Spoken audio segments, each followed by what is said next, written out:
kaj če reči s tako romantičnim večerom, kot je, kada se vrnemo 20, 30, 40 let nazaj, kaj pa vem.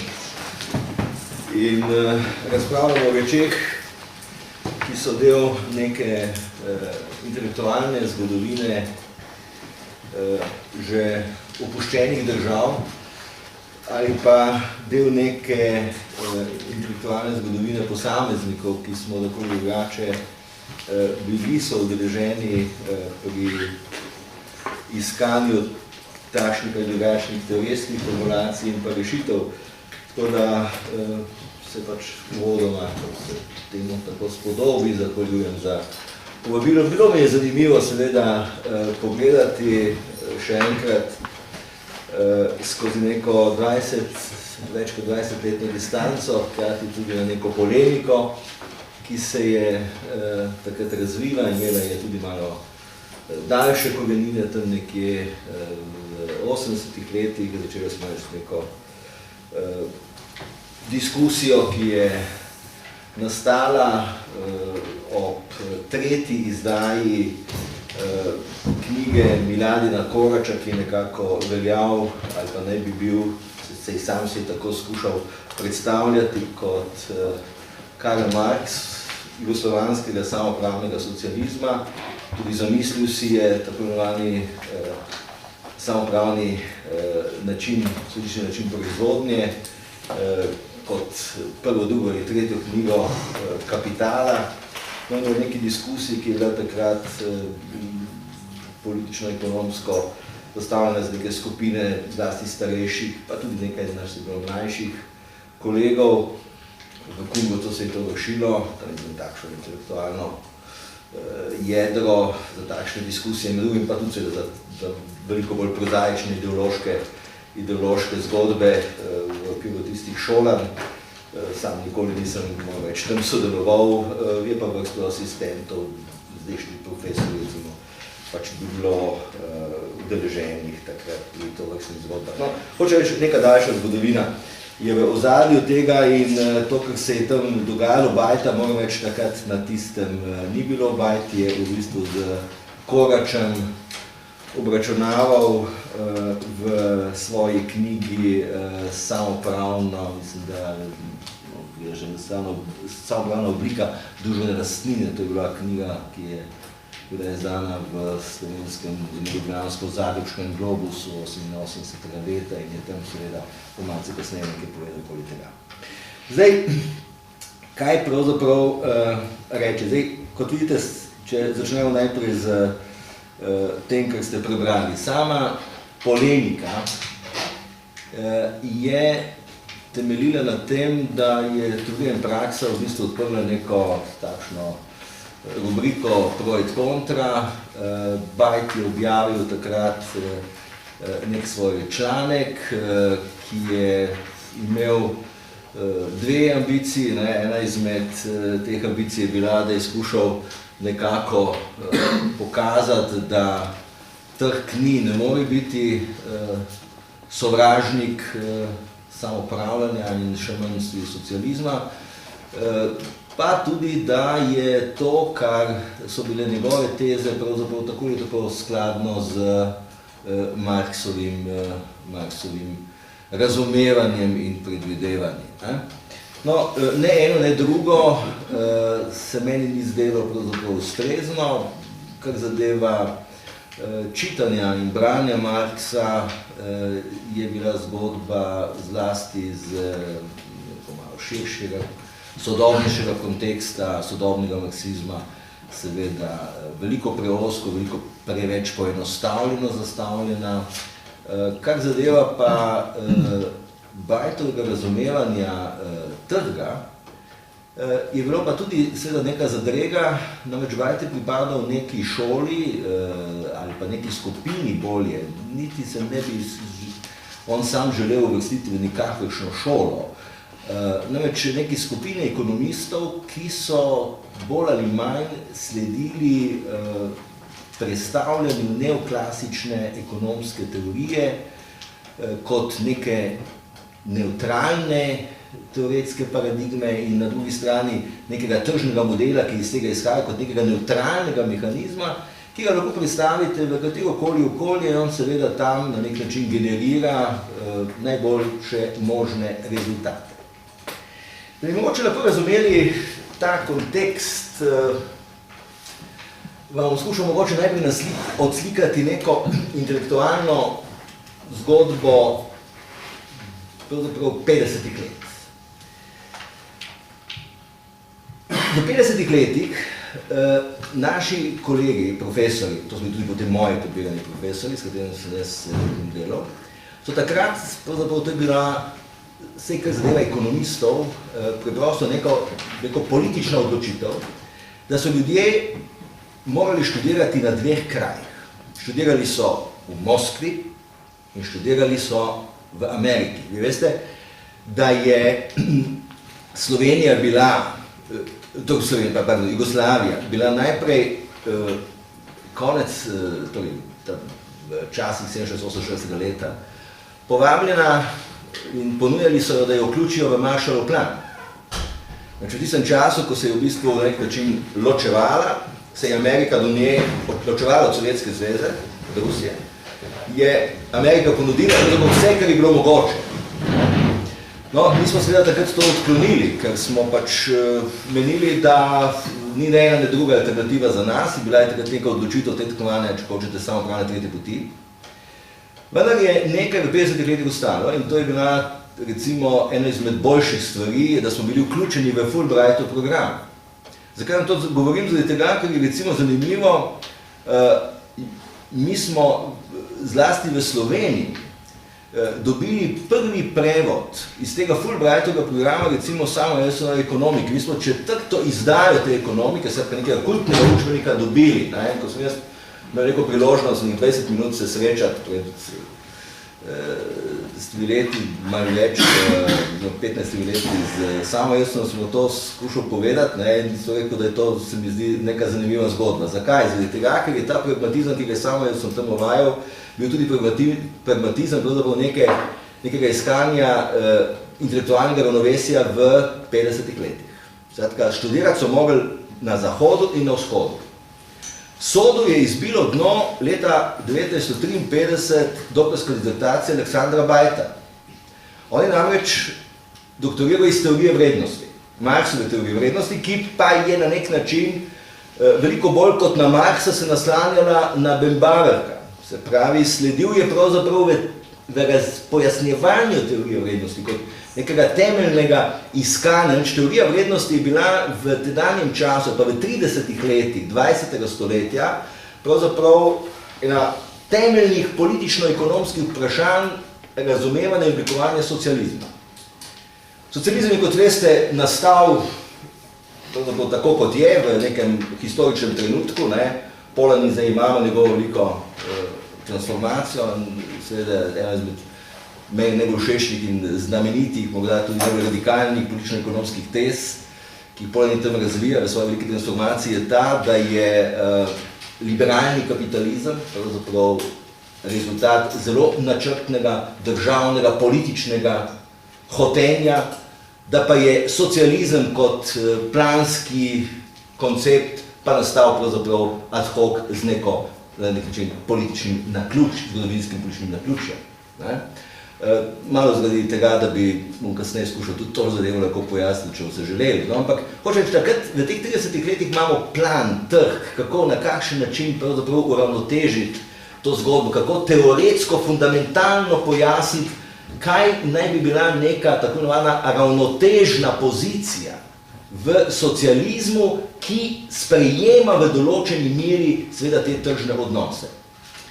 In ta zgodba se vleče potem jasno, v tistih velikih diskusijah so bili udeleženi pravzaprav zlasti nekateri zelo pomembni ekonomski teoretiki. Zgodba se je potem v naših okvirih nekako intelektualizirala, v bistvu s tem, da smo mi prišli do seveda našega lastnega intelektualnega zaledja in ti ljudje so seveda začeli to zgodbo preučevati. Skratka, Bajtova dizertacija je strašansko vznemirila politične kroge In od takrat naprej je padla tudi odločitev, da se nikoli več ne sme kaj podobnega ponoviti. In od takrat naprej je v bistvu nek profesor Samardžija iz Beograda bil zadolžen, da je sedel v vseh komisijah vseh politekonomov. Zadnji doktorat z tega področja, ki je bil tudi zelo, zelo problematičen, imel je velike težave pri zagovoru, pravzaprav je bil Černetov doktorat leta 1959. Potem se je zgodba rahlo umirila. Ampak v teh 50 letih smo zaradi te dvojnosti, zaradi te, če hočete, tega intelektualnega boja imeli izvrstne zgodbe.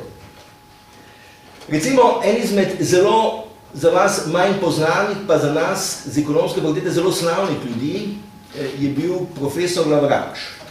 Zdaj vam povem samo recimo, nekaj utrinkov. Ljudje so, recimo, on je doktoriral recimo iz tega, na kakšen način pravzaprav ali je mogoče združevati maršaljansko mikroekonomsko analizo z Marxovo teorijo vrednosti. In iz tega rato pravzaprav nek zopet dober doktorat. Rezultat tega je bilo, da smo mi na ekonomski fakulteti, in zaradi tega smo mi lahko potem tudi upeljali samo Wilsona kot ne samo, da smo ga prvi prevedli v vzhodnem bloku, ampak smo ga tudi prvi učbeniško uporabljali, seveda v določenem okviru, da smo mi v 50 letih na ekonomiji začeli najprej z mikroekonomsko teorijo, najprej z maršaljansko analizo trga, kar je bilo seveda popolnoma izven konteksta, in so potem rekli, da bi pa pojasnili teorijo cene, potrebujemo pa teorijo vrednosti. In se je potem šlo seveda na Marxa. Začelo se je torej z Marshallom in se je šlo na Marxa. Začelo se je s Samuelsonom in se je šlo na Marxa in na kapital oziroma na to, kar ne bi to predstavljalo. In potem seveda v takšnem kontekstu, vidite, so nastajale te velike diskusije. In zdaj je bilo treba na nek način ti ljudje, ki so se, kot vidite, prizadevali, da bi tukaj iskali ta spor, so nekako želeli rešiti pravzaprav nek nemogoč rebus. Na eni strani seveda vendarle ohranjati ta politično-ekonomski kontekst normativnih socialističnih odnosov, socializem sam po sebi v takšnem, kakšnemkoli kontekstu. Zdaj, mi pa vemo, da smo v bistvu od konca 40 let seveda imeli celo vrsto na nek način razvojnih faz in sistemskih razumevanj, pravzaprav, če hočete, nekega samopravnega socializma. Ampak to je bilo nevprašljivo in zdaj je bilo treba seveda pripeljati trg in tržno razumevanje v ta kontekst. Zgodba je bila tako zanimiva in tako intrigantna z tem, če hočete, eksperimentom, ki se ga je tedanja Jugoslavija lotila, plus še nekatere druge nadaljevanje nekaterih intelektualnih diskusij iz 30 let, da smo dobili v konec 50 let, v začetku 60 let, v okviru ameriških univerz, pravzaprav eno zelo močno strujo, pravzaprav tako imenovane teorije samoupravnega podjetja. Zelo resno, intelektualno, dobro fundirano teorijo. In ta teorija je v bistvu izhajala ravno iz tovrstnih neoklasičnih orodij oziroma neoklasičnega razumevanja trga in ga seveda zdaj prestavila seveda brez kakršnih koli ideoloških navlak, seveda v nek kontekst pravzaprav nekih družbenih razmerij. Ampak oni so šli iz mikroekonomije in tudi ostali na mikroekonomski ravni. Spraševali so se torej, kako naj funkcionira samoupravno podjetje, da bi lahko delovalo samoupravno tržno gospodarstvo in tisto, kar je bilo potem v ozadju, jih pravzaprav niti samo po sebi ni zanimalo. Ta teorija Warda, Domarja, potem recimo zelo znan teoretik je bil potem srbski migrant profesor Pejović, ki se še zdaj seveda rad vrača tudi v Slovenijo, rad pride, ker se je zlasti navezoval na krog ekonomistov pravne fakultete, kajti Aleksandar Bajt in Branko Horvat, dva najbolj izpostavljena, lahko bi rekli, prozahodno usmerjena ekonomista, ta dva sta se v bistvu naslanjala prav na to intelektualno jedro. To intelektualno jedro, kot rečeno, je v bistvu želelo uporabiti, kot pravimo ekonomisti, to neoklasično razumevanje tržišča in podjetja v okvirih malo spremenjenih predpostavk, ko pravzaprav lastniki postanejo pravzaprav zaposleni delavci. In takrat je bilo, moramo reči, tudi v teh obdobjih kar nekaj teh tako manjih eksperimentov, tako manjih delavskih tovarn. Vi ste imeli recimo nek tako manj mondragonski primer, skratka šlo je za nek recimo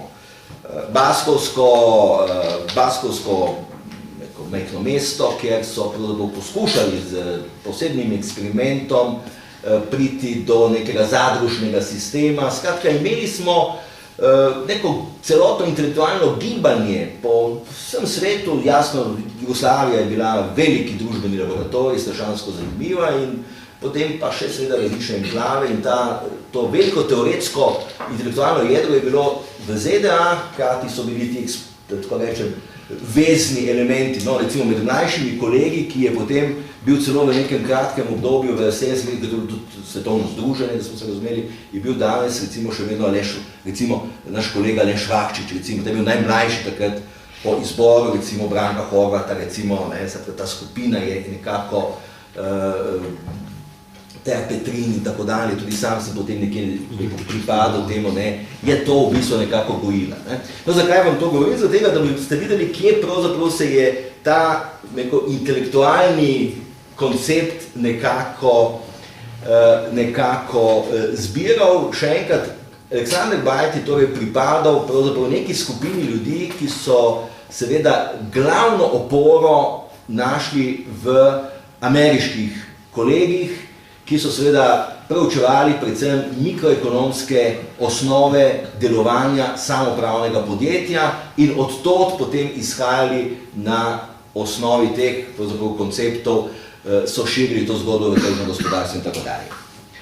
Kar zadeva pa seveda jugoslovansko diskusijo, je pa sla zgodba bolj v smislu neke poglobljene teoretizacije in iskanja skozi teorijo vrednosti, kako priti do nekega splošno ravnovesnega položaja v nekem socialističnem tržnem gospodarstvu. To za ekonomiste preprosto pomeni, da je treba odkriti skozi jasen koncept teorije vrednosti neko ravnovesno ceno, zato da bi skozi ceno pojasnili na nek način, kako deluje neko tržno gospodarstvo ad abstracto.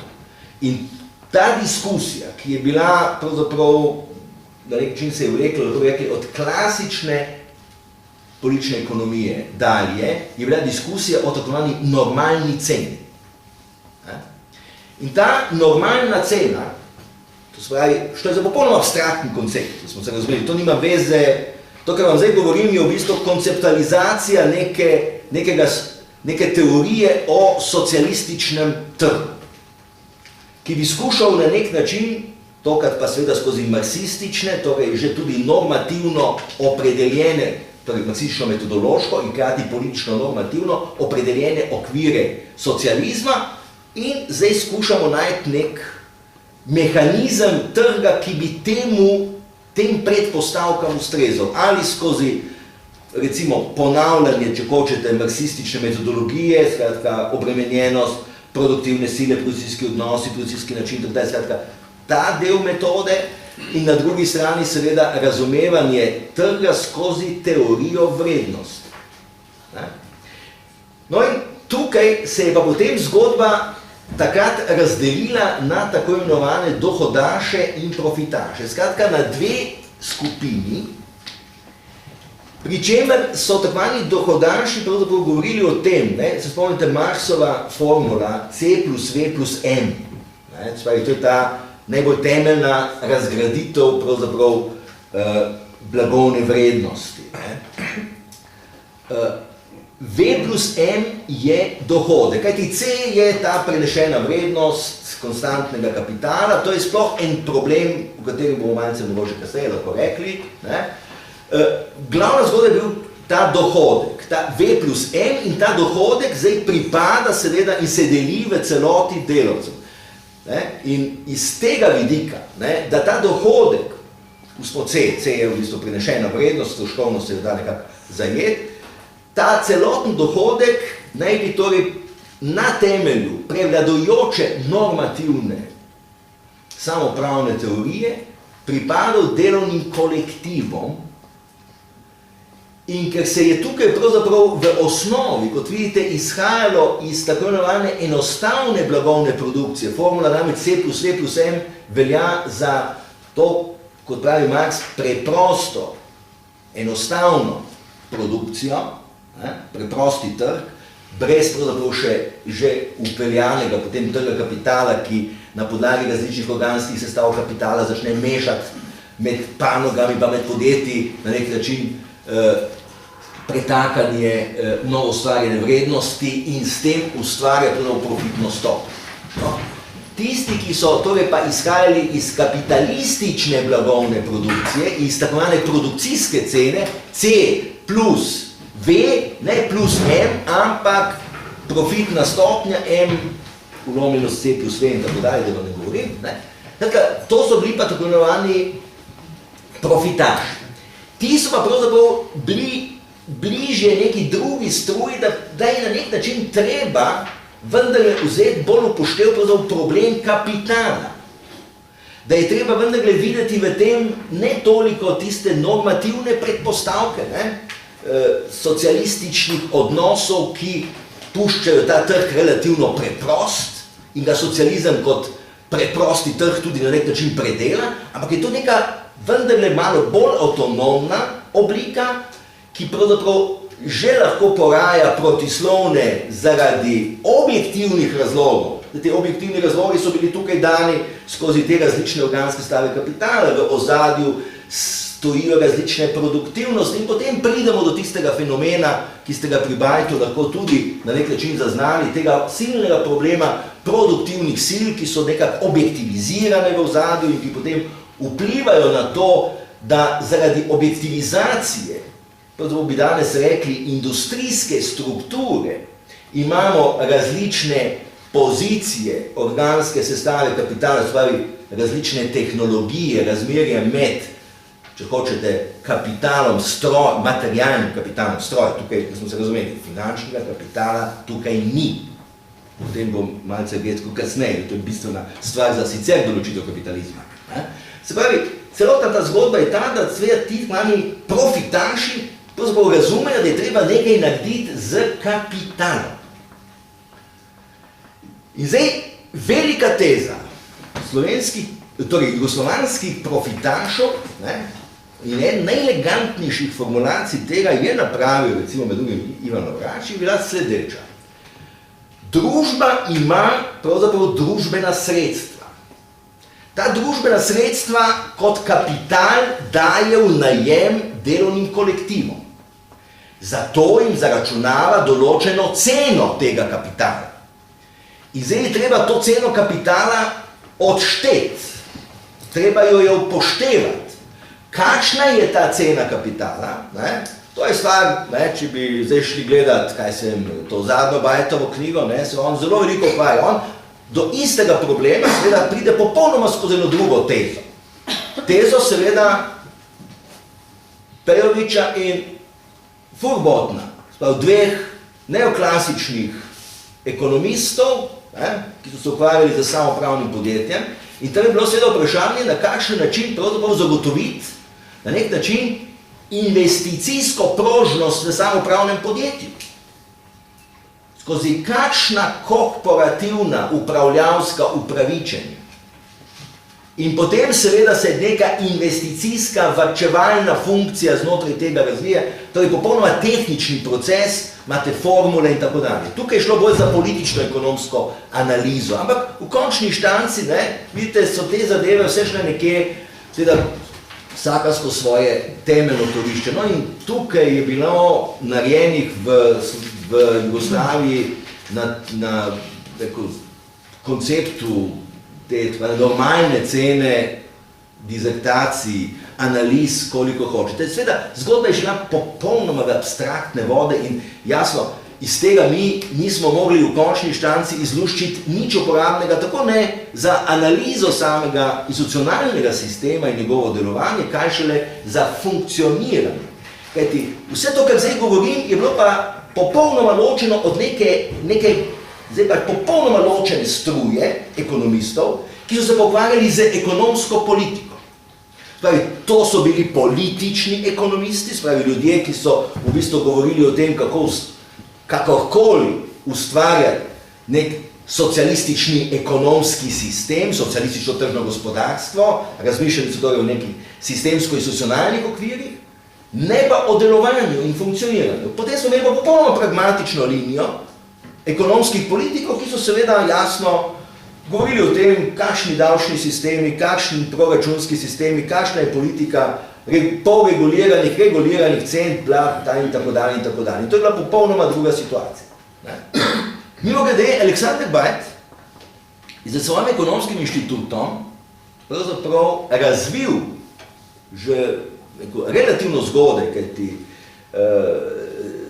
ne samo, da je on seveda na nek način proučeval in ga je zanimalo, v osnovi on bil politični ekonomist, ampak potem se je v svojem izobraževanju, seveda tudi zaradi te neoklasične doktrine, seveda zelo dobro sprijateljil z ekonometrijo, v bistvu tudi vse svoje naslednike, Menzinger, Stibler in tako dalje, so šli in so v bistvu morali delati zgodbe in študirati ekonomsko analizo in njegov center je bil eden izmed osrednjih analitičnih centrov za ekonomsko politiko, ne za politično ekonomijo. Tukaj si on.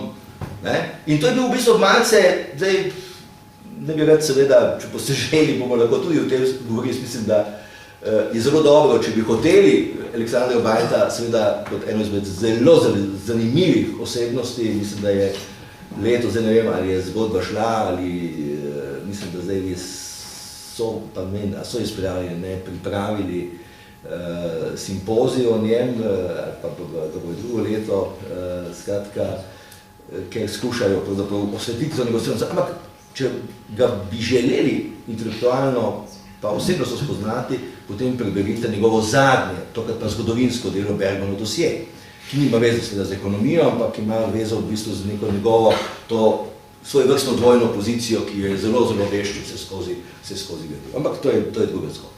No, skratka, tukaj je nek intelektualni milje, zato da vidite, kako so te diskusije potekale in znotraj tega je zdaj seveda prišlo zlasti v 80-ih letih do nekega preloma, ki je bil po svoje tudi, to je potem v odgovoru, to ste najbolj opazili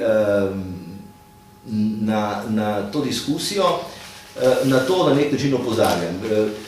Prišlo je do nekega generacijskega, pravzaprav intelektualnega loma. Neka mlajša skupina ljudi, se pravi mi, ki smo nekako, evo zdaj Rasko je tu, recimo, nekako smo sicer takrat res še rosno mlad z letom 68, ampak moja diploma je bila recimo iz nove ekonomike nove, recimo politične ekonomije nove levice ali kaj podobnega. Skratka, bili smo zelo nekonvencionalni, bolj smo pravzaprav sledili tem, če hočete, sodobnim marksističnim trendom od branja kapitala do seveda, morate računati, da je v 80-ih letih bil velik intelektualni projekt, recimo prevajanje, recimo, Grundrisov in tako dalje, skratka, to je imela akademija čez, ena skupina ljudi, seveda, ki je se s tem zelo, zelo ukvarjala. Skratka, to so bili resni intelektualni projekti. No in ena taka skupina 5 ljudi v Jugoslaviji se nas je v bistvu zbrala, bolj zaradi tega, ker smo nekako izstopali, lahko bi rekli, ali v medijskem dialogu, ali pa smo kakorkoli pač nas je povezovala neka skupna platforma. Iz Beograda Vlado Gligorov, Dragan Veselinov, Vlada Gligorov najbrž ni treba posebej poudarjati, najbrž ga bolj ali manj lahko večkrat slišite ali pa tudi berete o njem. On zdaj deluje že dolgo časa, mislim, da je v sredi 20 let pobegnil na Dunaj, dela v inštitutu kot gospodarski ki analiti za vzhodno Evropo. Dragan Veselino je bil pravzaprav tudi ena sjajna figura, njegov oče je bil seveda zelo znan, pravzaprav agrarni ekonomist, on si za agrarno ekonomijo pravi in kot agrarni ekonomist je pravzaprav imel strašansko kritične in zelo pronicljive analize. Potem je bil nek kolega Vojo Franičevič, ki je ravno tako v bistvu študiral na Berkeleyju in je se tam intelektualno zelo močno formiral. Z Ljubljane sem bil jaz, potem sem bil še enega Belgajčana, Gajča, ki je bil tudi na Belgajci in tako dalje. Skratka, to jedro je nekako v bistvu kontriralo z nekaterimi svojimi idejami, recimo takšnim ustaljenim stališčem, in običajno je ta upor šel v dveh smeri. Ali v natančnejšem, modernejšem čitanju pravzaprav Marksa, zato da bi se osvobodili pravzaprav tistih tradicionalnih okov, ki so nas na nek način skozi metodologijo obremenjevali v normativnem razumevanju, če hočete, socializma, potem v razumevanju tržnega gospodarstva oziroma samega trga, ker smo mi v bistvu bolj sledili nekim šolam, ki niso bili v modi in niso bili v modi ne pri enih, ne pri drugih. Ne pri skupini, kateri je pripadal tudi Aleksander Bajt, ki so bili pravzaprav tisti, ki so z neoklasično metodologijo in s tem konceptom trga pravzaprav skušali križati socializem, ne s temi, ki so bolj ali manj bili upeti v normativne socialistične okove, pa so razmišljali o tem, kako pravzaprav rešiti, kako se rešiti da v okviru nekega, kakokoli pač, spremenjenega tržnega delovanja. Mi smo se naslanjali bolj ali manj na institucionalne šole, na institucionaliste, neoinstitucionaliste, in smo pravzaprav tukaj videli, torej, ali skozi nekatere neomarksistične zadeve, sledili smo francoski zgodovinski šoli, ki je dala novo branje, ekonomska antropologija, novo branje, recimo, tudi tržnega gospodarstva. In vse to je rodilo nekako drugačen koncept razumevanja trga. Ena izmed ključnih vlog pri tem razumevanju trga je pravzaprav kritična točka, kjer je konec koncev možno tudi Marksu in potem tudi pred tem klasični teoriji vrednosti učitati, da pravzaprav tega ni dobro razumevali vključevala. To je razumevanje in pojem denarja. Mi pravzaprav danes, ko smo doživeli pravzaprav to, lahko rekli, financializacijo sveta kot eno izmed oblik, veste, da je to, kar smo doživeli, ali kar doživljamo v zadnjih 50-20 letih, je pravzaprav nek čudežni trikotnik.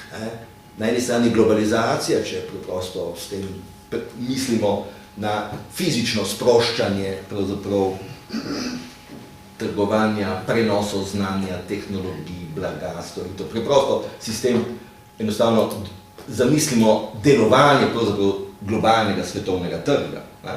Ampak bolj substancialne sta dva druga procesa, to je ta marketizacija, ki je pravzaprav trg in tržni odnosi postajajo pravzaprav alfa in omega in prodirajo pravzaprav v vse pore življenja. Vi se spomnite, najbolje je to v bistvu izrazil konec 80-ih let napotek, zlasti za tranzicijske države, pa tudi za reforme, če smo se razumeli razvitih tržnih gospodarstv, OECD in tako dalje. To je bila v bistvu napotek o deregulaciji, privatizaciji in liberalizaciji. Tako ni Washingtonski konsenzus, kot so ga imenovali, kajti na nek način je bil to rezultat pravzaprav vseh mednarodnih institucij in glavna temeljna usmeritev na temelju seveda tega velikega obrata, ki se je politično-ekonomsko ideološko zgodil v 80-ih letih. No, skratka, to je bila ena zgodba, ki je v bistvu, torej ta marketizacija preprosto pomeni, da trg na nek način predstavlja univerzalen mehanizem, ki mora bolj ali manj izriniti, kjer se le da državo na obrobje, zato, ker je preprosto učinkovitejši mehanizem in faktično postaja pravzaprav prevladujoča oblika. Skratka, najdemo ga vse posod, ne samo v klasičnem, lahko rekli, menjalnem sektorju, ampak v tako nemenjalnih sektorjih, se pravi tam, kjer pravzaprav trg v nekem osnovnem življenju pravzaprav ni niti imel možnosti razvoja. In tretja zgodba je financializacija. Skratka, mi smo na nek način vse zopet pore sistema v bistvu napojili in napahtali na nek način z financami. Finance so postale ključ za funkcioniranje podjetij, za delovanje pravzaprav, če hočete, tudi nemenjalne sfere in konec koncev tudi civilne sfere, kajti tudi posamezniki so tako ali drugače v euforiji seveda finančnih instrumentov in finančnih trgov seveda stopali v ta področje. Zakaj to govorim? Zaradi tega, ker je ta finančni element, pojem kredita, je v bistvu ena izmed ključnih vlog za razvoj kapitalizma. Za razvoj pravzaprav tistega, kar smo uvodoma slišali, kdaj in na kakšen način se tržni odnosi, ki so seveda skozi trgovinska razmerja prisotni pravzaprav skozi celotno ekonomsko zgodovino, da kje je tista kritična točka, ko bi lahko rekli, da pravzaprav se razvoj trga spogleduje s tem, kar mi danes imenujemo pravzaprav pojem kapital. Mislim, da je ključna točka pravzaprav univerzalna vloga denarja in finančnih sistemov skozi kreditni sistem. Ko začenjajo delovati banke, pa ne centralno-bančni sistemi, banke kot kreditne inštitucije, ko začenja delovati, veste, kredit ima antropološko pravzaprav zelo dolgo zgodovino. In ekonomska zgodovina je na ta fenomen, tudi francoska šola je zopet bila tukaj zelo pomembna, je na ta fenomen pokazala in to je zelo pomemben prispevek. No, če vse skupaj zdaj damo zopet v neko kontekst te naše analize, potem boste skušali razumeti, kje pravzaprav je bil zdaj temeljni spor med tem, kar sem jaz v tej diskusiji učital seveda Aleksandru Bajtu. Aleksandr Bajt je takrat napisal nek članek, kot sami vidite, ker je skušal, če da ne bomo spet s to krivice, ker mi ne smem, da se ne more braniti, da je pravzaprav, kot pravi v tem članku, bom dokazal, da je napačno šteti trg in plan kot dva alternativna mehanizma, ker sta na nek način med seboj povezana. Tako je pojasnil, kaj si on s tem predstavlja. V okviru tako imenovane sodobne teorije, ekonomske teorije podjetja, kajte veste, še na eno stvar, da smo moramo upozoriti. Jaz prihajam danes z ekonomske fakultete v Ljubljani. Mi smo danes ekonomska fakulteta v Ljubljani samo še kot blagovna znamka. Mi smo sicer poslovna fakulteta, učimo menedžerska znanja kot prevladujoča smer, nekaj nas je še tam teh dinozavrov, ki izoliramo in ko bomo umrli in izumrli, seveda ekonomije ne bo več. In skratka, to je to. Hočem to povedati, da je prišlo v zadnjih 20-30 letih na čisto neko formalno pojavnih straneh do velike menjave ekonomije z menedžmentom. Z tem, da pravzaprav je danes znotraj ekonomskega rezoniranja nekaj še prostora za ekonomsko politiko, za politično ekonomijo, za sistemska razmišljanja pravzaprav niti ne več, kajti zdelo se je, da pravzaprav že vse vemo.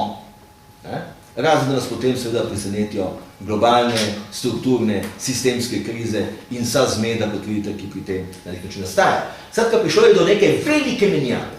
In za menjave, ker je temeljno vprašanje ne struktura, sistem, analiza interesov, vzročno-posledičnih povezav in tako dalje, ampak funkcioniranje, učinkovito upravljanje, menedžment sistema.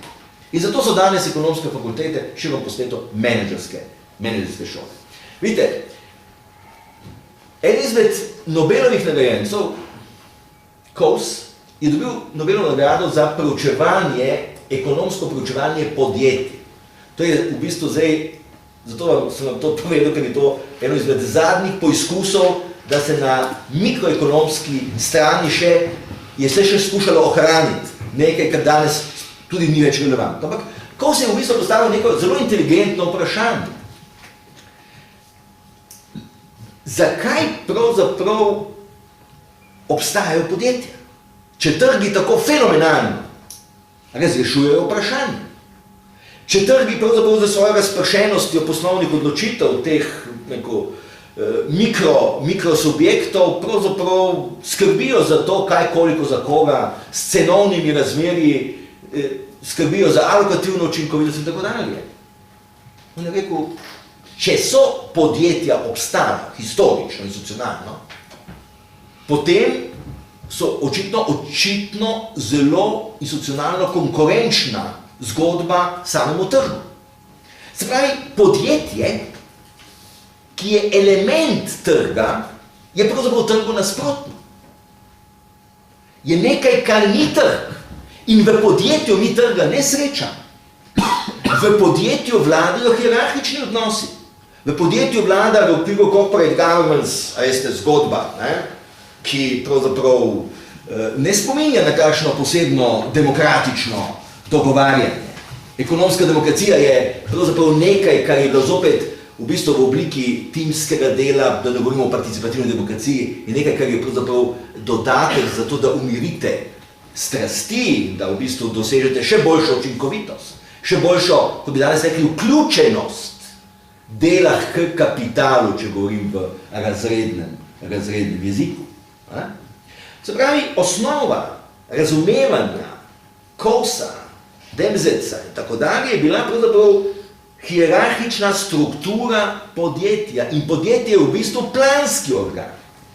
Ko si Hilferding zamišlja pravzaprav socializem in reče, prihajalo bo skozi koncentracijo in centralizacijo kapitala najprej do združevanja podjetij in potem bo nastalo nekaj velikih podjetij v panogi in potem bo nastalo v panogi eno samo veliko podjetje in potem bomo imeli v panogah samo nekaj velikih podjetij. Na koncu bomo lahko planirali, ker sploh ne več kaj planirati, ker podjetja planirajo. Skratka, ta zgodba, vidite, ki je en poizkus, pravzaprav, da rekel, boja ekonomske stroke za preživetje,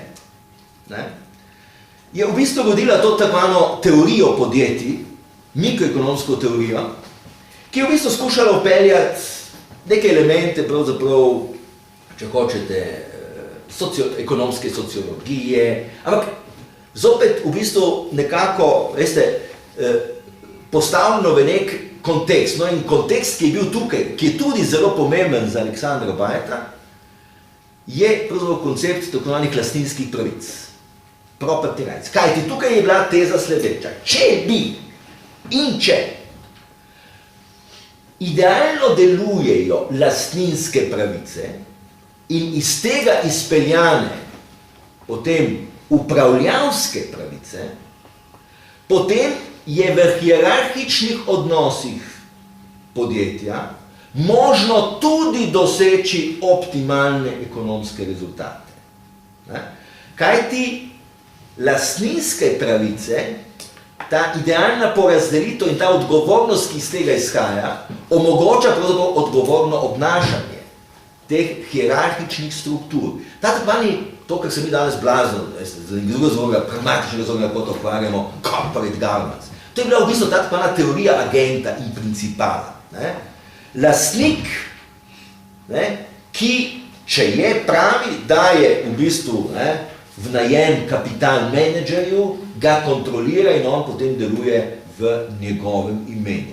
Celoten sistem je seveda planski in ko Bajt nekako sledi temu, ampak ne eksplicitno. On to takoj prevede, to je čisto drug koncept, da smo se razumeli. Ampak on pa to prevede, pa reče, ja, vidite, sej plan in trg, ki je naša socialistična dilema, ni noben problem, kajti sej za božjo voljo, sej podjetja planirajo. In če podjetja planirajo, in če so podjetja na nek način sestavni del takrat, še v tistem kontekstu takvanega povezovanja, združenega dela in tako dalje, namreč, da vam bom pač mogoče, da se boste prišli do tega, največ v 70-ih letih smo v bistvu mi še malo reformirali zadevo, podjetja pravzaprav skušali nekako predrugačiti v neko samoupravne sporazume in tako dalje, to je bil nek poizkus, kako pravzaprav trg še dodatno zaobiti, ampak pustimo to. Skratka, on je pravzaprav v tem videl nek koncept. Jaz sem zdaj samo pravim, kje je bilo intelektualna osnova in kje je on potem naredil switch. Vsak je obrnil in rekel, ja, bolejte, sej to je pa natančno to, kar tudi ustreza socialističnim načelom v skladu s tem, kar mi pravzaprav hočemo in tle ni nobenega problema, nekimo se heca.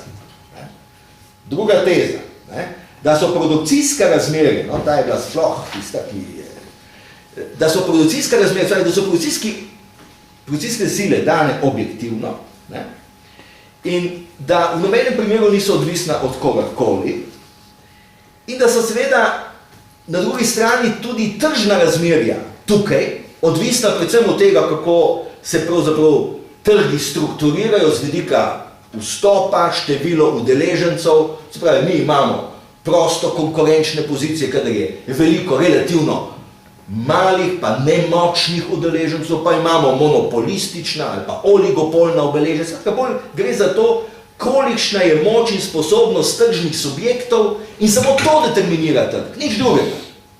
Produktivne sile so tukaj zato, da so objektivno dane, trg je tukaj, ker je povezan s popolnoma drugim mehanizmom in med njima pravzaprav ni kakšne posebne povezave, razen s tem, da je jasno, in reče, to je že Marx dokazal, da je trg edini, ki pravzaprav najbolj učinkovito lahko razvija produktivne sile, ergo, če torej mi želimo razvijati produktivne sile, ki so objektivno dane, dajmo skušati razviti seveda sam trg.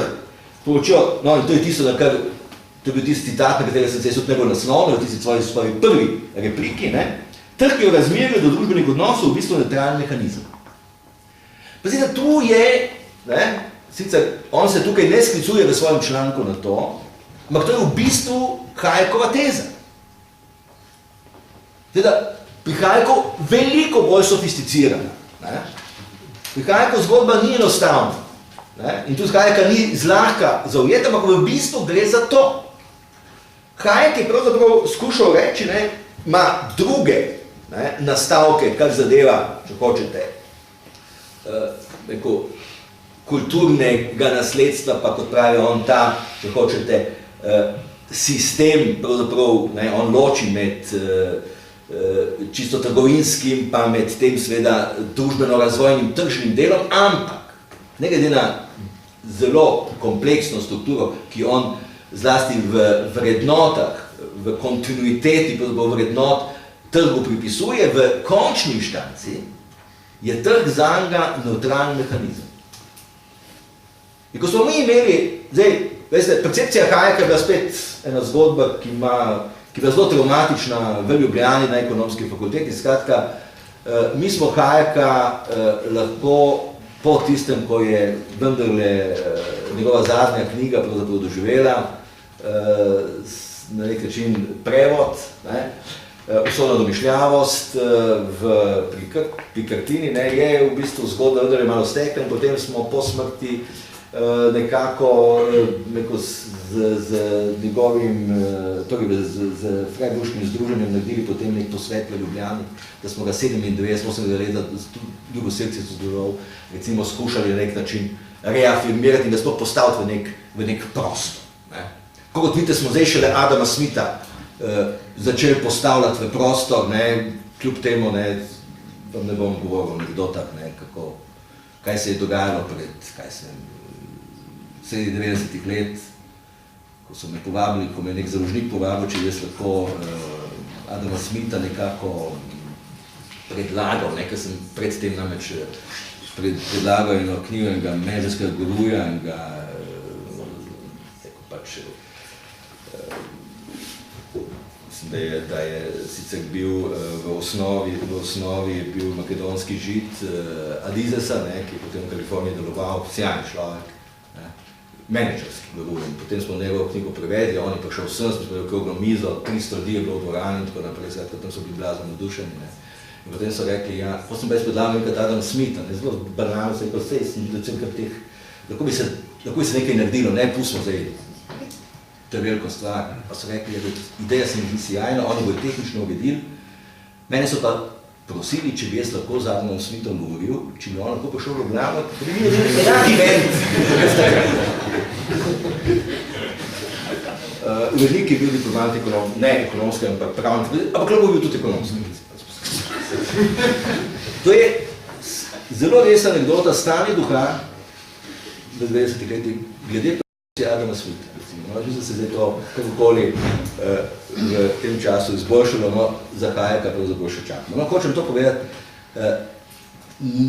percepcija, ki jo tukaj uvaja v bistvu Bajt, je, da nekaj, on se zlasti zopet v knjiga, ki on pravzaprav teoretsko najbolj poglobljeno v teh stvari govori, je ta njegova zadnja pravzaprav teoretska knjiga, je to ta samopravna oblika družbene lastnine. In tam se sklicuje na to diskusijo iz 30 let, Hayeka in Misesa, ampak moram reči, kaj več od tega pravzaprav ne gre in tudi ni iz tega pravzaprav nič kaj takšnega razvil, je pa to seveda zopet neko relativno površno branje pravzaprav neke dosti bolj kompleksne, sofisticirane teze. In naslednja stvar, no, da je trg pač prvina produktivnih sil, no in na koncu pravzaprav pride do tega, da po njegovem mnenju pravzaprav je ta problem, ki ga mi imamo z razlika razumevanja trga, pravzaprav bolj rezultat pravzaprav nepoznavanja in nerazumevanja samega Marxa. No, skratka, to so bile te 3-4 njegove stališča, ki so potem v bistvu najprej pri meni pač povzročila neko provokacijo. Jaz sem namreč potem nekako malce poenostavil stvar, se bo tudi potem kasneje, kot vidite, to še dodatno skušal razložiti. In se rekel, da je pravzaprav v tem pristopu, ko pravzaprav trgu pripisujejo neko neutralno vlogo, da pravzaprav ni neke velike razlike tako med normativnimi političnimi ekonomisti ala dohodaši, profitaši in niti med tistimi neoklasičnimi ekonomisti, ki so samopravnega socializma, tipa Horvat in Bajt, prvi Horvat se je bolj sofisticirano se s tem ukvarjal, če boste prebrali njegovo politično ekonomijo socializma, to je zadnje veliko delo, za katero je tudi računal, da bo dobil Nobelovo nagrado za ekonomijo, boste tam videli precej bolj poglobljeno analizo, recimo, kako sploh pristopiti recimo k neki politični ekonomiji socializma, kot pa je to bilo značilno. Bajt je pravzaprav na neki način bil precej bolj pragmatičen, ga je zanimala samo so ga zanimali takšni bolj neko teoretski ocvirki ali pa seveda tisto, kar se po osnovi on ukvarjala, pa seveda ekonomska analiza. No in jaz sem seveda, moja teza je bila, da tu ni velike razlike med temi, ki trdijo, z vidika samopravne neoklasične teorije podjetja, da je konec koncev trg tako nekaj praznega in ga lahko napolnimo torej s katerokoli vsebino, se pravi, trg bo deloval v socializmu kot socialističen trg, v kapitalizmu kot kapitalističen trg, ker deluje po nekih drugih principih. Pa na drugi strani seveda te normativne ekonomiste, ki so tudi mislili, da pač to pa obratno lahko z normativnimi socialističnimi odnosi preprosto trg pregnetejo tako, da on deluje pravzaprav socialistično v skladu z normativnimi pristopi. V obeh primerih je v bistvu predpostavka relativno zelo podobna. Trg je ena gnetljiva snov, ki pravzaprav je lahko tako ali drugače, ali s čim napolnim, ali pa preprosto z nekoliko drugačno vlogo, ker se ne upira, očitno, ga pregnetem in mu dam neko drugo vlogo. In ko sem jaz to napisal, da so v bistvu vsi ti sicer smrtni sovražniki na istem bregu, se je seveda jasno, če citiramo gospoda Zbegljiva. On je najprej, seveda reakcija bila tipično, kdo stoji za mano, se pravi teorija zarote. Potem so tam rekli, da pravzaprav to ni videti, kdo bi stal za mano, ne. No, potem je se on rekel, je se napisal odgovor in tudi napisal, da od takrat naprej ne bo več sodeloval z teorijo in prakso, ne. Potem sem jaz seveda odpisal, pa se je še enkrat bolj razjezil, ne, zato, ker on se je takrat držal tistega, ne, sem pa pol odgovoril seveda s precej obsežnejšim člankom, pa so njega povabili, da je on odgovoril, ampak je rekel, da on tako že pred tem povedal, da se ne bo več udeleževal. No, ampak zdaj vam povedal neko drugo lastnost, ki je pa zelo pomembna, da boste videli pravzaprav vendarle Aleksandra Bajta v neko drugi vlogi. Slabo leto dni kasneje, po tem čudnem duelu, ker smo se razumeli, ne, bil pa še kaj malo takšen, tudi s kolegom Nogačem sem se sprl, sem bil mlad in neumen, sem rekel, skratka, sem prišel, pa so dali nek seznam, ne, skratka, nek ciklus stil, ne, ker mi smo imeli, veste, da ste vi prišli na ekonomsko fakulteto in da ste vi lahko bili na katerem koli predmetu ekonomske fakultete v okviru ekonomske katedre, ste morali iti čez politično ekonomijo. Vi ste morali biti v prvem letniku, morali ste biti asistent kakorkoli, zato da se je vaš pogled na svet primerno oblikoval in potem ste lahko šli kamorkoli, ste pa bili potem dodeljeni. Tako tudi sem jaz prišel. Jaz sem prišel, v bistvu, jaz sem bil asistent pri profesor Črneto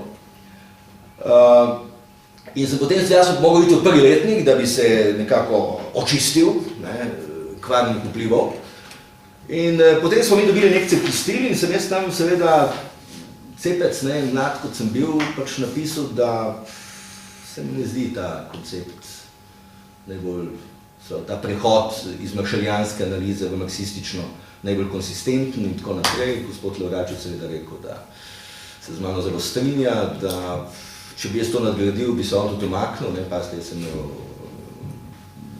še 20 let, ne, on, gospod Sveta, je bil tam že dolgo čas. No, skratka, takšni so bili ti, da tako rečem, mladostni spori, ne, in to vam govorim bolj kot o našem, kaj se vem, ne, tako kot Razkot predstavlja, recimo, mi smo bili malce neki mali intelektualni uporniki, ne, in smo seveda lomili kopija in seveda na podlagi tega sem jaz za 8-9 let odšel iz ekonomske fakultete, nisem mogel več tam predavati. Potem je gospod Lorač seveda rekel, da če pa potem tako, potem pa jaz ne bi mogel, ne, in ker tam nisem šel skozi, ne, no, ampak so mi kolegi vendar mogoče sem jaz potem šel čez vse fakultete, takrat je bil nek marksizem, se je predaval, mi smo ga malce po svoje tudi interpretirali, takrat torej neko družboslovno izobraževanje za nedružboslovne fakultete, ne, ampak tu smo bili to, ne. No, to vam hočem povedati. Čez 9-10 mesecev je bilo neka akademija, Crnogorska akademija, skratka imela nek simpozij, gospod Bajt je predsedoval in jaz sem predstavil referat. Ne. Jaz sem sam mislil, da bo to šlo zelo na tesno. Ne. Zdaj, tako kot danes, kot vidite, me čas že preganja, ne, tudi tam me je preganjal, ne, ampak gospod Bajt je meni pustil 2-kratnik časa. Rekel, da je to naredil zaradi tega, ker je bil nastop zanimiv, inspirativen in tako dalje. Skratka, on me je tam, v Sloveniji so bila globoko sprta, skratka, oziroma sprta, se sploh niso dobro poznali, smo se smeli, ampak tam je on to naredil. Ne? On je tudi recimo rekel, ko je potrdil potem za mojega profesorja, da je postal častni profesor univerze, pravi, nikoli se nisem strinjal z njim, ampak pravi, to, kar je on naredil na svojem področju in ta stališča, ki jih on zagovarjal, sem vedno spoštoval. In zato seveda, on je bil največ poročevalec, ne, mu je to mogoče. Skratka, bil je, da smo se razumeli, intelektualno pošten. Je pa, kot je bilo najbolj za tiste čase spodobno, stalno mislil, da je pač jasno, ne, prvič, da morajo biti neki odnosi tukaj postavljeni v pravo smer in da seveda mora neka hierarhija biti spoštovana, mi pa seveda nismo. No, ampak, zdaj na koncu, kje pa vendar jaz mislim, kljub temu, da sem to bral zdaj po 20 letih, da zgodba pravzaprav še vedno stoji. Namreč tudi danes, pravzaprav smo pred enako dilemo, kot smo bili takrat. In jaz moram reči, da je v bistvu neka najbolj presenetljiva, pa hkrati tudi ne težko razložljiva zgodba, da se pravzaprav med ekonomisti, ki smo fanatično zavezani, da smo se razumeli trgu, ne, in nekih tržnih ideologij, to dejansko spreminja in je ideologija in nič druge. Kajti vi ne boste nikjer skoraj, da v čisti obliki, naj mi nekdo danes, kjerkoli, pa ne vi, seveda, da smo se razumeli, pokaže, kje se predava teorija trga. Teorija trga se ne predava. Trg se preprosto pozna. To je predpostavka. In v bistvu hočem povedati, da mi, ekonomisti, pa ne samo ekonomisti, tudi drugi, tržne institucije in delovanje trgov slabo poznamo in zato imamo velike težave, kadar pravzaprav pride do tega, da je treba kaj razložiti. Zdaj, dokler so seveda zgodbe, ciklična narava trga, tržne ekonomije, potem recimo posamezni trgi, trg kapitala, finančni trgi, trg recimo delovne sile, trg blaga, storitev in tako dalje. Vsak od teh trgov ima neke svoje zakonitosti, ko jih mi začnemo sestavljati skupaj, zato da ta urni mehanizem deluje, ne zaradi tega, da bi zopet iz tega naredili pravzaprav neko fantazmo, kako pride do nekega splošnega ravnotežja, kajti mi danes vemo, da splošnega ravnotežja ni, da je osnova pravzaprav neravnotežno stanje in da se mi prizadevamo z intervencijo, da pravzaprav trgu damo pravzaprav šele možnosti. Zato vidite, je v samem izhodišču trga na nek način dana ta, če jo gledamo kot institucijo, in trg moramo gledati kot institucijo. Ste vi že slišali pravzaprav sintagmo, vse poznamo, vsi, nevidna roko. Glejte, da smo se razumeli,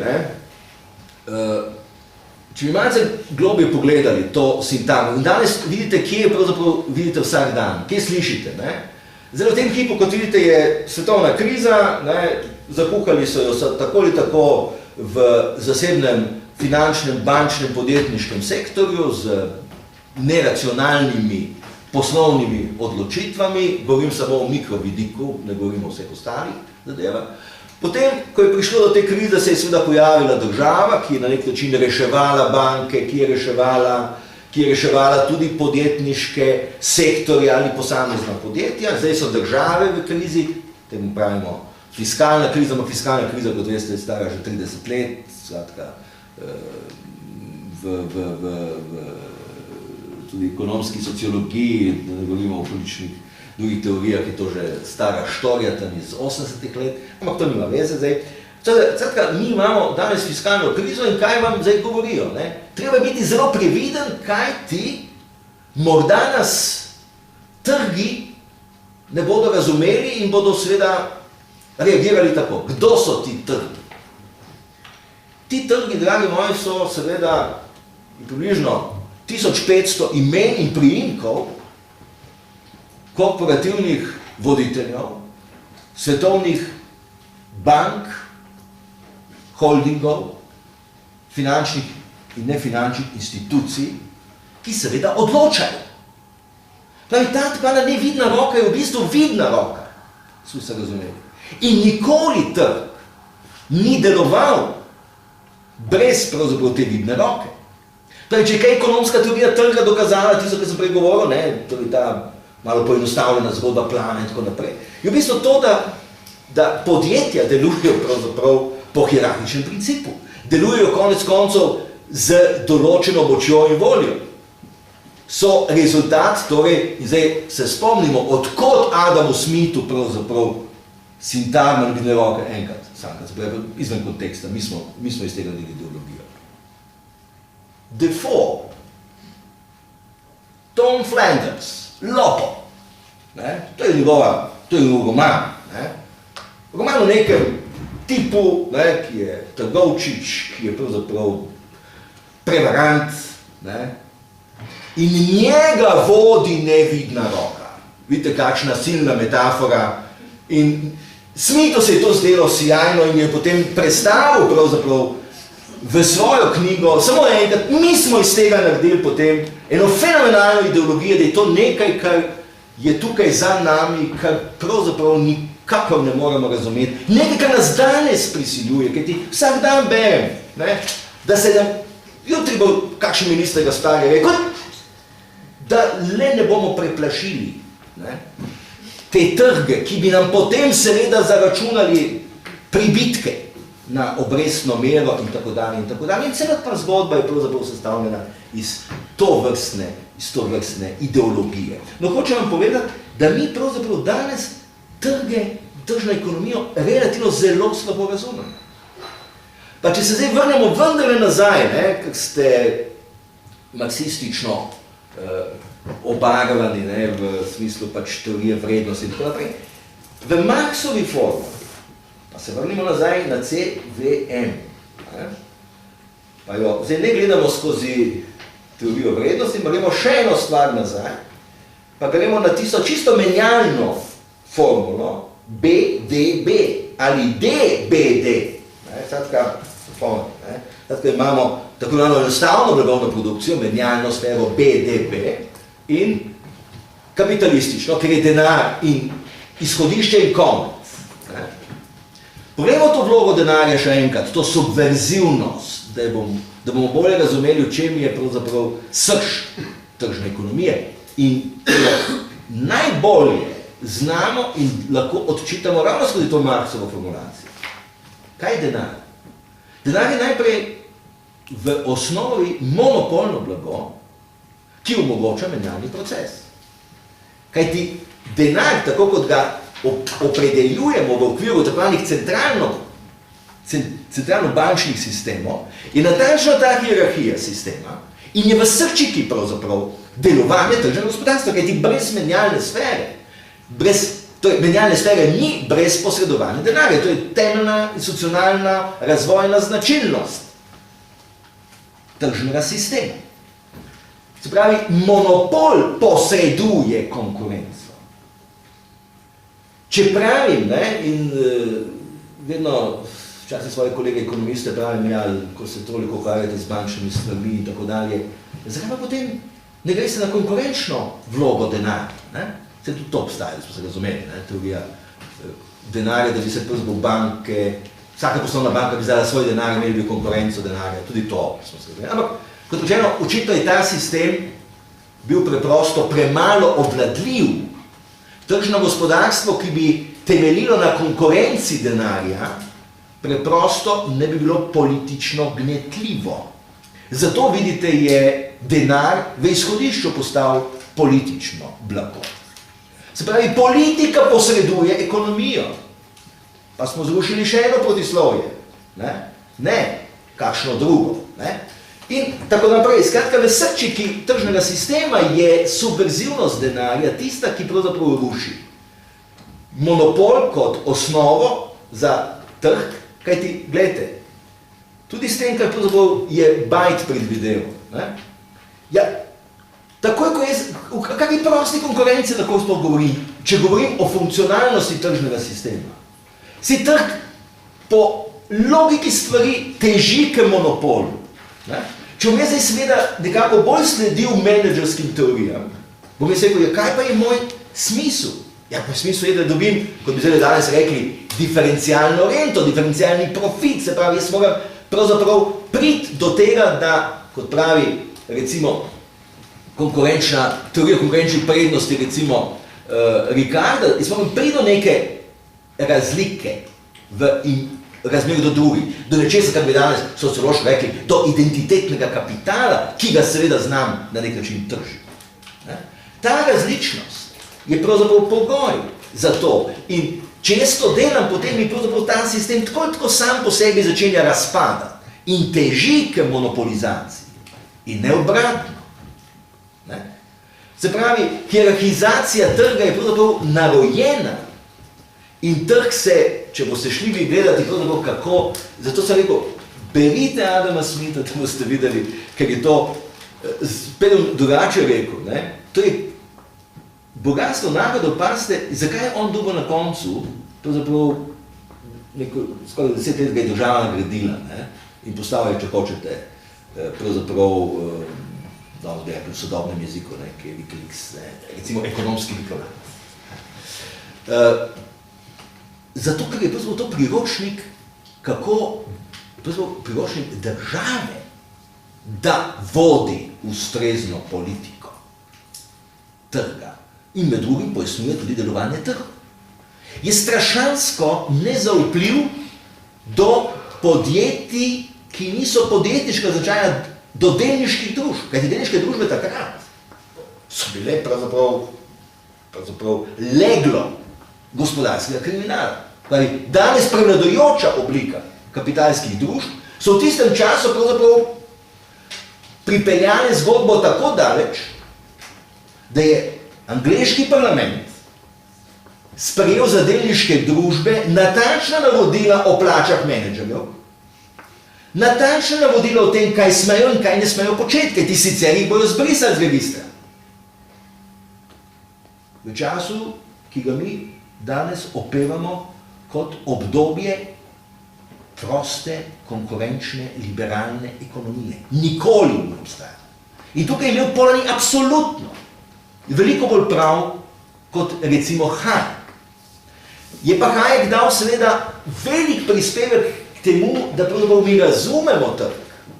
Konceptualno kot pravzaprav skozi neko trojnost, ki se kaže, če hočete, zopet se vračam nazaj na ta fundamentalni Marxov koncept trojnosti cene, vrednosti, vrednote. Ogromno, da tako rečem, intelektualnega kapitala je bilo v bistvu zajetega v to prvo povezavo med ceno in vrednostjo. Spravi, kontraverze teorije vrednosti so šle tukaj noter. Kot veste, so te kontraverze zlasti v okviru marksističnih politično-ekonomskih razprav preprosto izvenene. In jih potem nismo, ker so bile res na koncu prazne, ker niso govorile o pravih stvarih. To, kar je v bistvu Hayek skušal pokazati, je odnos med vrednostjo in vrednotami spodaj. Kot proučevanje pravzaprav nekih družbenih razmerij, ki so seveda vsajene v trg. In zato je to protislovno razumevanje trga tudi pri samem Hayeku. Ampak, kot rečeno, mnogo bolj poglobljeno, kot pa bi se, ga je treba razlistiti, da bi, in razločiti, da bi se seveda lahko iz tega izpeljalo. No, želim na koncu končati to diskusijo v tem, da vam povem, da pravzaprav danes je ta zgodba ali pa odpiranje teh fundamentalnih vprašanj delovanja in razumevanja trga in tržnih institucij pravzaprav ključnega pomena za to, kakšna bo prihodnja reforma, če želite, pravzaprav tako svetovne arhitekture, spravi globalnega sistema. Veste, da je podobna kriza pred 70-80 leti v bistvu rodila, jasno, ob nekem fatalnem pretresu druge svetovne vojne, ki je v bistvu omogočil, da je sploh prišlo do dogovora. Bretwoodskega sporazuma, kot vidite, danes ni mogoče ponoviti v političnem kontekstu, da je prišlo do dogovora, kakšna naj bo arhitektura svetovnega gospodarstva. In potem v 50. in 60. letih, zlasti skozi keynesianizem, skozi tudi, nikoli ne pozabimo na domete freiburške, recimo, ekonomske šole, ki se je tudi v veliki meri napajala pravzaprav iz zgodb Misesa in Hayeka, smo dobili pravzaprav konceptualizacijo socialno-tržnega gospodarstva in socialne države. To je bilo največjega, tako rekli, institucionalnega izuma druge polovice 20. stoletja. Sveda je zdaj ta zgodba, koliko trga, koliko države, na kakšen način ob spremembah, ki so se seveda v zadnjih 25-30 letih zgodile skozi globalizacijo, marketizacijo, financializacijo, skozi seveda demografsko-socialne spremembe, skozi ekološke spremembe z vidika trajnostnega razvoja. To so velika fundamentalna vprašanja, ki so danes seveda drugačna, kot so bila v veliki meri pred morda 30-50 leti, ampak kljub temu zahtevajo nek fundamentalni razmislek. In mi pravzaprav danes, moram reči, imamo zelo malo orodij in zelo malo intelektualnega potencijala, ki bi se s temi fundamentalnimi vprašanji ukvarjal. Kajti danes je pravzaprav ves domet pravzaprav še vedno usmerjen k krmiljenju tega letala. Ampak to letalo, pasite, iterira in ni jasno, kako bo pristalo.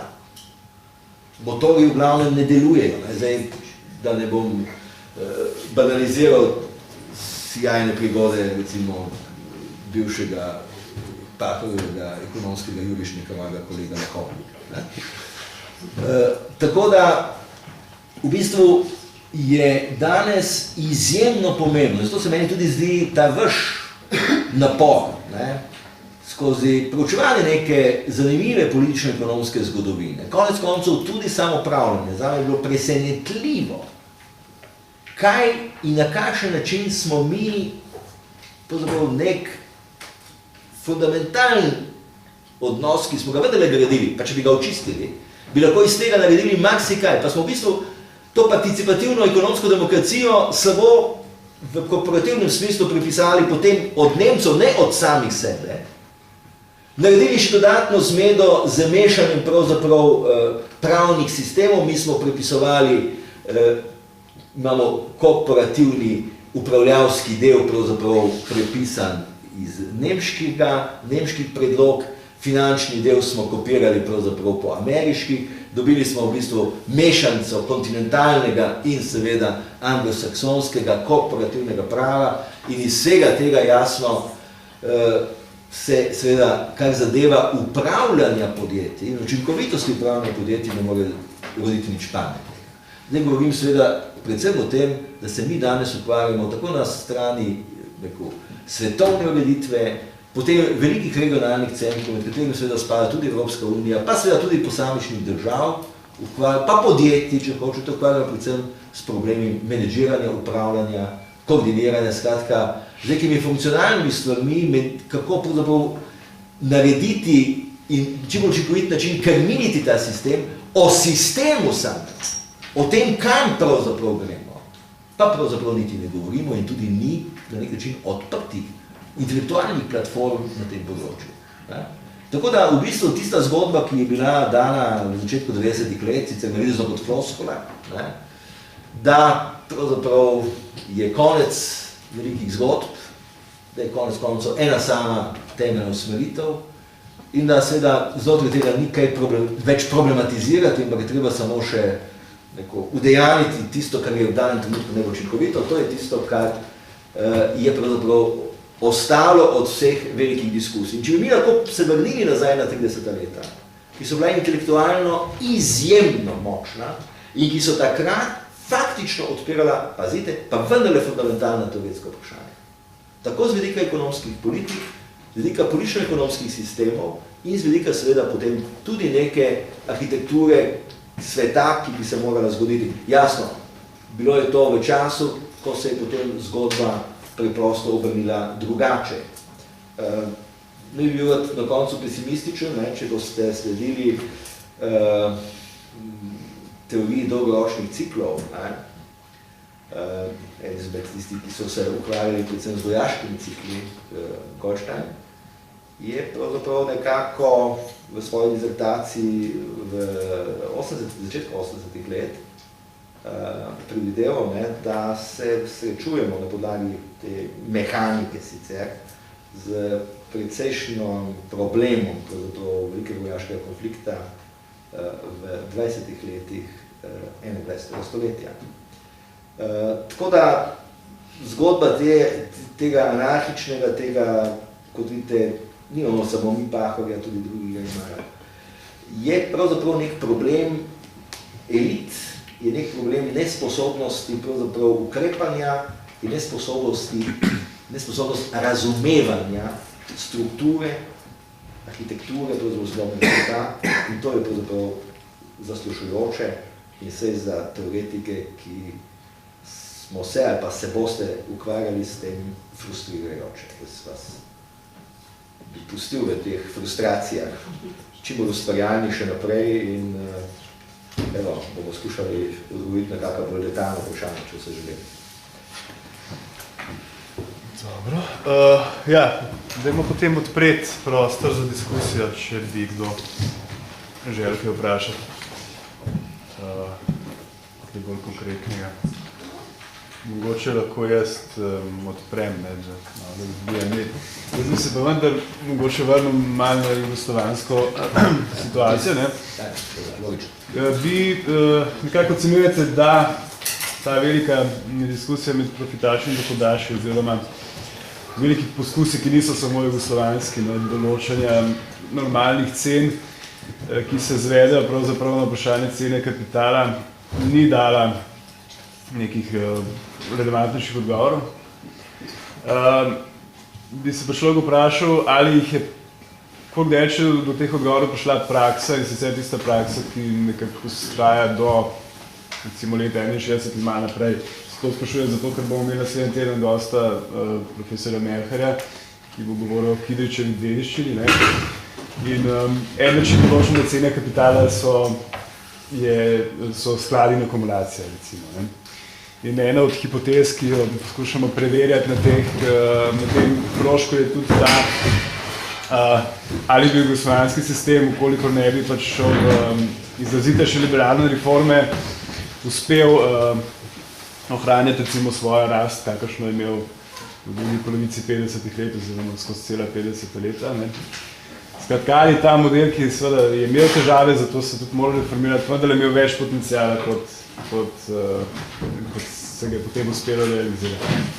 Ali vendar ni uspel to vprašanje do neke mere tehnično rešiti toliko solidno, da bi v nekih drugih okoliščinah, v nekem dosti izoliranem okolju, ki je takrat za Jugoslavijo še ga lahko predpostavimo, ne, ker ni tako izrazito vzpostavljeno na zunaj, ne, ta problem vendar je bil recimo na nek način rešen, na nek način, ki bi se ga dali mogoče, ne, če smo nekoliko topični razvijati naprej, pa prakticirati na nekih drugih načinih.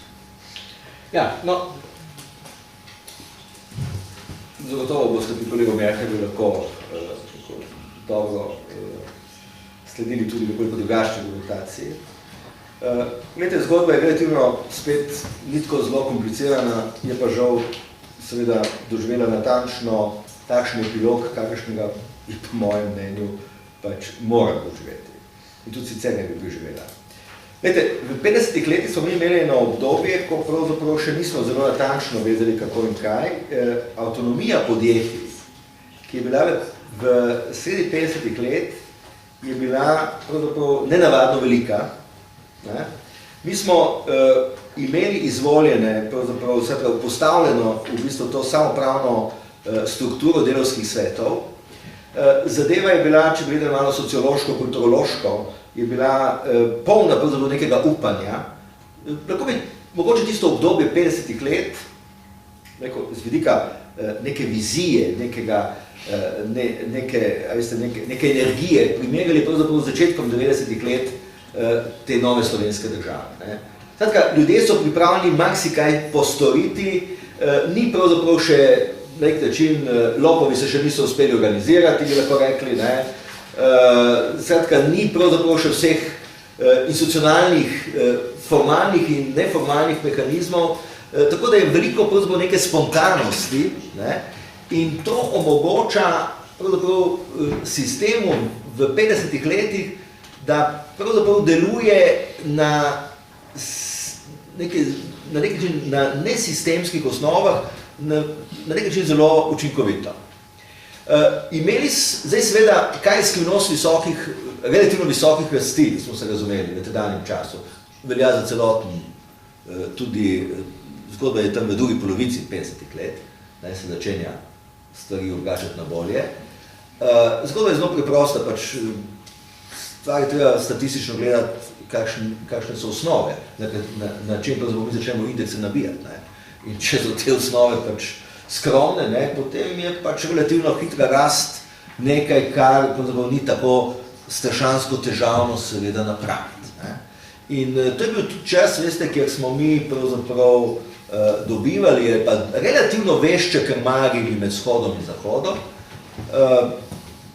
Zadeve so bile pravzaprav kritične tam v tistem obdobju, mogoče 49, 52, 53, ne? Potem so se stvari normalizirale. Ne?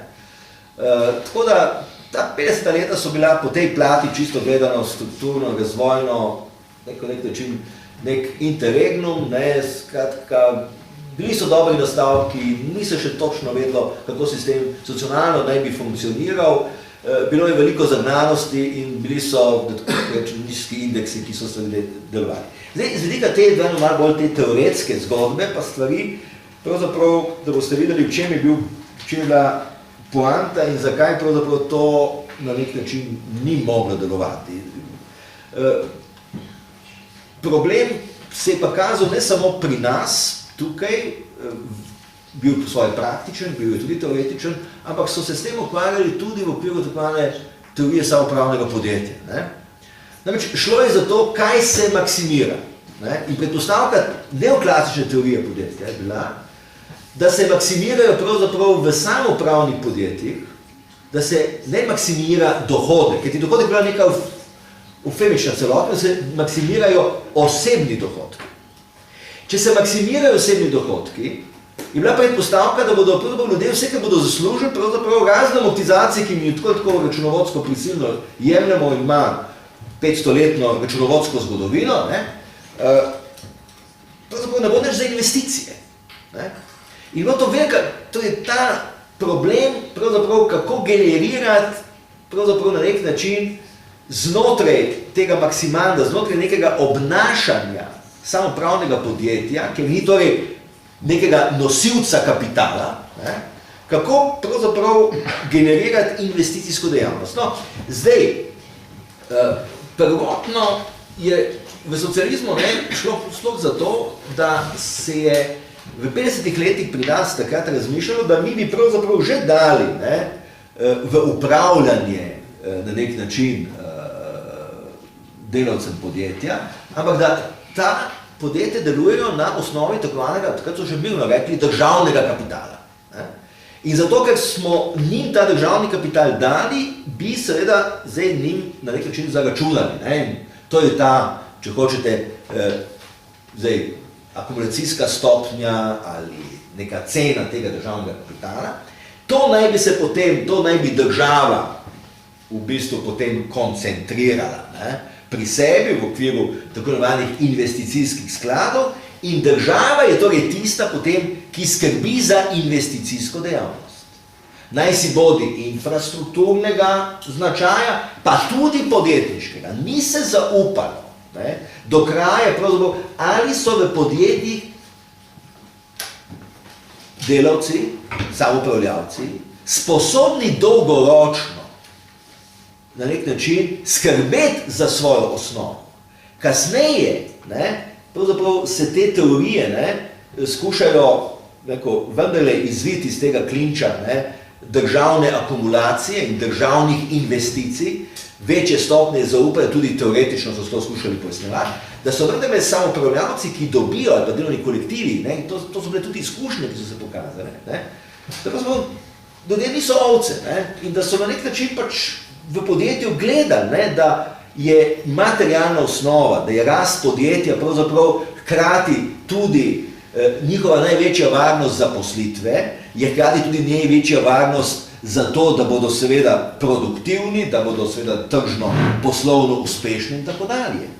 Pomeni, ni bila rešitev v tem, da bi mi pravzaprav generirali, ne, skozi neko ceno kapitala, ne, in potem skozi koncentracijo tega pravzaprav neka investicijska sredstva. Pogledajte, ta zgodba ni bila na nek način kak tako, ne, ali pa je bila živa tudi, ko smo mi iskali privatizacijski modeli v zdajšnjih pogojih, 20 letih. Veste, da je bilo veliko diskusij, Slovenija je relativno kasno, pravzaprav za razliko od posttranzicijskih drugih držav šla v ta model. In to recimo, kar je bila teza zlasti kolega Ribnikarja, ne, recimo, ne, bila v bistvu teza, da tako rečem, ekonomske katedre torej na naši fakulteti, ki izhajale iz te prvotne, vidite, zdaj boste dobili, kolega Merharja, kaj se, pa Merhar je bil premlad, recimo pokojna profesorica Mlakarjeva, delno tudi Lavrači, to so bili ljudje, ki so v bistvu delovali v Kiničevem krogu, recimo na Kočevskem rogu, so bili pravzaprav del tega njegovega intelektualnega, on je tam pač popikiral te 20-30 mladih, meni je Mlakarjeva povedovala, da jih je gnal tako mulce tam vse, vidite tlele gor, če pel v teh barakah, varni, oni dol, v okupirani Ljubljani, kaj si danes prebral? Je imel knjige gor in so mogli brati, poročati, skratka, to je bil hec. So mogli kar delati, in tako naprej. Skratka, Kidrič je bil tak, recimo, zelo eruptiven, tudi autoritativen in tako naprej. No, hočem reči, to je bilo, tam je zorela ta ideja, v bistvu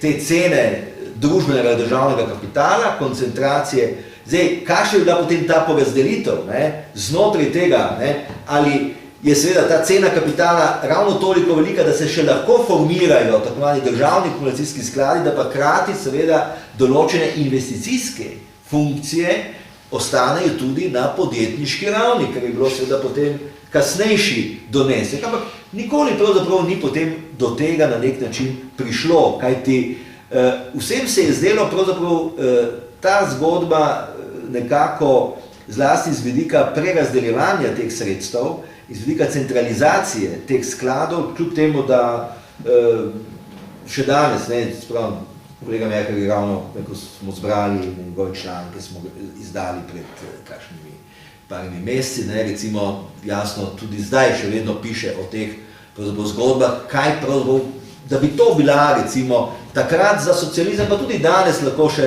recimo, neka rešitev. Ampak seveda to ne danes, ne včeraj, to ni bila rešitev zaradi tega, ker če jemljamo zelo resno, potem pravzaprav investicijske funkcije sploh ne držimo, če pa jo držimo, pa tako to ostane na ravni podjetja, pa je potem tisto, kar ostane državi, da se država sama pojavi kot ekonomski subjekt. Ona ima sicer delno prerazdelitveno vlogo skozi davčni sistem, skozi računsko politiko, ukoliko se pojavi kot investitor, pa deluje podobno kot podjetje, skratka gre, išče finančna sredstva in tako dalje, skratka se podobno racionalno obnaša, kot se obnašajo podjetja. Pomeni, ravno tako se finančno zakreditira in tako dalje. Ona ima sicer več možnosti, kot vidite, zdaj v tem hipu, navezava centralne banke, recimo, in države, recimo, lahko, kaj se vidite zdaj, centralna banka lahko izdaja denar ex nihilo, pa iz nič. In potem to, kar danes sicer mnogi ekonomisti ocenjujejo kot seveda zelo problematično odločitev ameriške centralne banke, teh 600 milijard, to je v bistvu ena zgodba, veste, ker je Amerika skušala se osamosvojiti natančno pred tem svojim produktom teh samostojnih trgov, da jih ne bi, torej malo pred Kitajsko, da ne bi seveda Kitajska izsiljevala,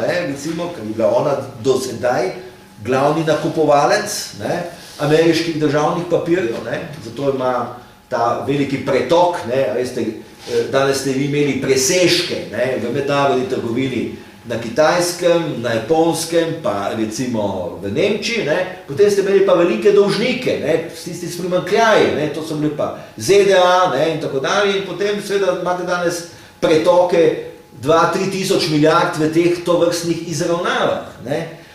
To so velike številke in seveda z tega vidika danes seveda Kitajska v mnogo čem drži v šahu seveda Združene države Amerike, ker ima seveda in je imela v svojem portfelju celo kopico seveda ameriških državnih papirjev. Amerika se je zadolževala in Kitajska je bila seveda tista, ki je to plačevala. Zdaj so še tudi drugi trgi, ki so zdaj na nek način, kot pravimo, v narekovajih, poslovne odločitve finančnih inštitucij, ki tudi postavljajo zdaj svoje pogoje, v tistem hipu, ko so se rešili, ko jih je država začela in jih je reševala, zdaj že kažejo zobe za prerazdelitev stroškov in tako dalje in tako dalje. To je nek ukrep, kjer pravzaprav država, kot vidite, z centralno banko lahko sklene nek dogovor in skupaj pravzaprav dajeta neke rešitve.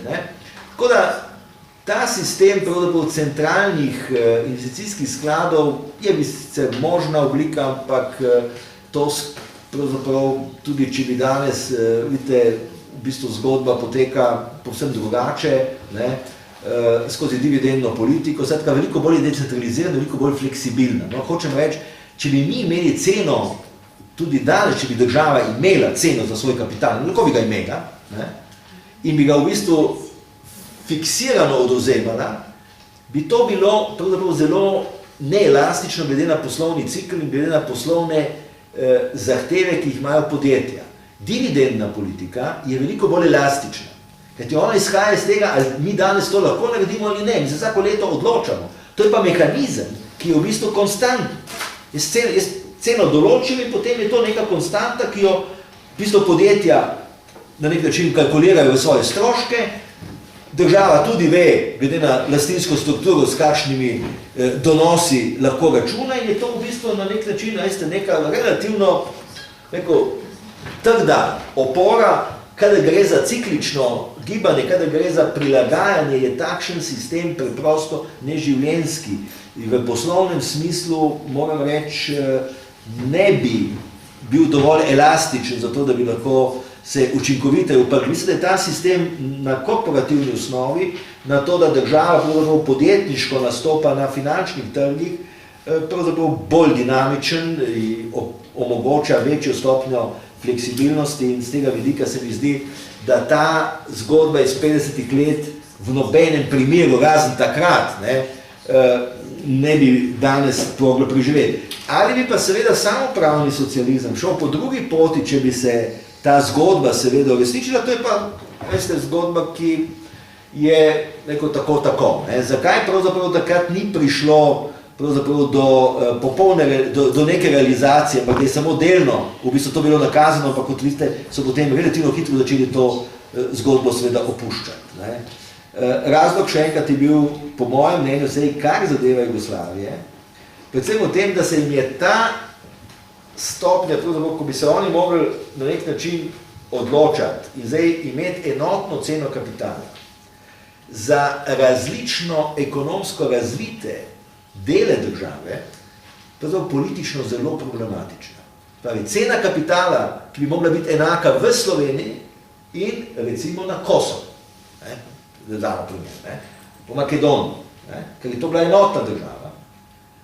In seveda Slovenija bi si to lahko veliko lažje privoščila, kot seveda tam. In zdaj imeti tako fiksiran mehanizem, v tako ekonomsko različno razvitih delih države, ki se nekje lahko držal skupaj samo z močno politično ideologijo.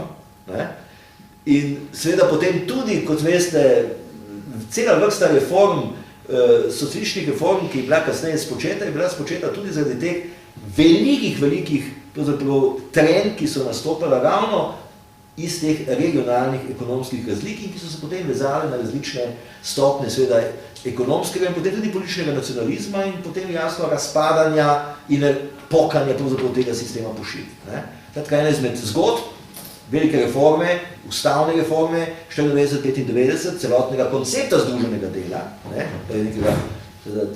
cela vrsta zgodb je bila kriza tam v začetku 70-ih let in seveda ta vzpon ekonomskega in potem tudi političnega nacionalizma, ki izhajajo ravno iz teh različnih razlik. Ko so komunisti videli, da je ta stvar preveč okolna in krati potem preveč nevarna, zaradi te okolnosti, ne z ekonomskega vidika, ampak z političnega vidika za ekonomsko različno razvite republike, so po mojem mnenju to opustili. Kot ekonomist pa lahko rečem, da je tudi, če tega problema ne bi bilo, je ta sistem preprosto premalo fleksibilen, da bi v danem trenutku lahko, recimo, ker je to v bistvu bolj ali manj fiksirana zgodba, če pa to spreminjamo vsako leto, pa spet seveda je to zgodba, ki nima, tako enkrat sklenete celo kreditno pogodbo, veste, da so obrestne mere nekaj, kar seveda so, če želite imeti dobro pogodbo, morajo biti fiksirane, vse veste, banke tega tudi med drugim niso hotele, ampak to je druga zgodba. Ampak ne, to ekonomsko in politično po mojem mnenju ni bilo sprejemljivo, zdaj ta sistem upustila najprej partija oziroma tedanje vlade in mislim, da tudi ekonomska zgodba ne pije vode, ker se mi zdi, da je ta mehanizem premalo fleksibilen in učinkovit.